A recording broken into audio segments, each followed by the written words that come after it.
Esther, capítulo 8.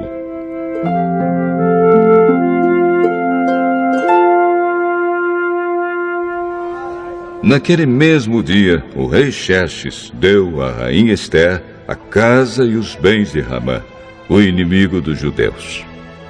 E Mordecai foi apresentado ao rei, porque Esther contou que ele era seu parente. Então o rei tirou o seu anel sinete, que ele tinha tomado de Hamã, e o deu a Mordecai. E Esther nomeou Mordecai como administrador de todos os bens de Hamã. Depois Esther se jogou aos pés do rei e, chorando, pediu que anulasse a ordem de Hamã, o descendente de Agag, e que não deixasse que o terrível plano de Hamã contra os judeus fosse executado.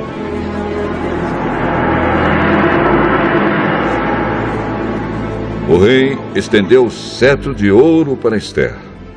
Ela se levantou e ficou de pé diante dele. Então disse: Se for do agrado do rei, e se eu puder contar com a sua bondade, e se o senhor achar que o que eu peço está certo, então assine um decreto anulando a ordem de Amã, a ordem que o filho de Amedata e descendente de Agag deu, para que no reino inteiro todos os judeus sejam mortos. Pois eu não poderei suportar a destruição do meu povo e a morte dos meus parentes. E o rei Xerxes disse à rainha Esther e ao judeu Mordecai: Eu mandei enforcar Hamã, por causa do plano que ele havia feito para matar os judeus. E dei todos os seus bens a Esther. Mas uma ordem dada em nome do rei e carimbada com anel real não pode ser anulada. Porém, escrevam o que quiserem aos judeus. Assinem em meu nome e selem as cartas com meu anel.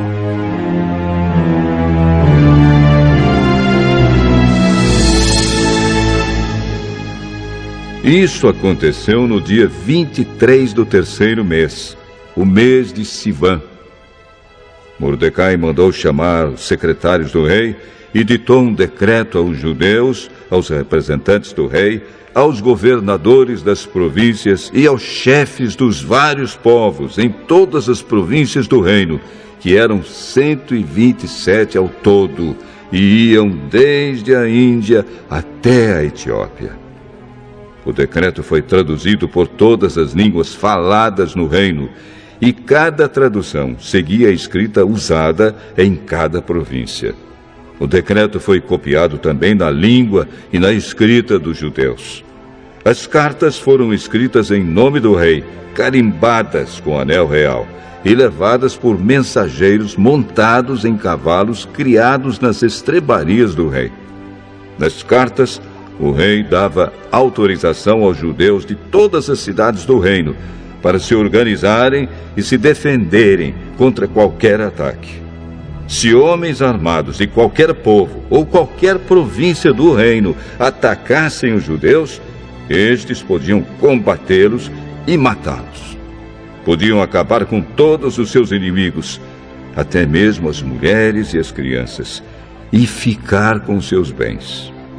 Em todas as províncias, os judeus tinham ordem para fazer isso no dia marcado para a matança, isto é, o dia 13 do 12º mês, o mês de Adar. Uma cópia da ordem do rei devia ser publicada como lei e ser lida em público em todas as províncias, para que no dia marcado os judeus estivessem prontos para se vingar dos seus inimigos. O rei deu a ordem, os mensageiros montaram cavalos ligeiros da estrebaria real e saíram depressa. O decreto foi lido em público também em Suzã, a capital. Mordecai saiu do palácio usando uma roupa real azul e branca, com uma grande coroa de ouro na cabeça e uma capa vermelha de linho fino. Todos os moradores da cidade de Suzã ficaram muito contentes e soltaram gritos de alegria. E para os judeus brilhou a luz da felicidade, da alegria e da vitória.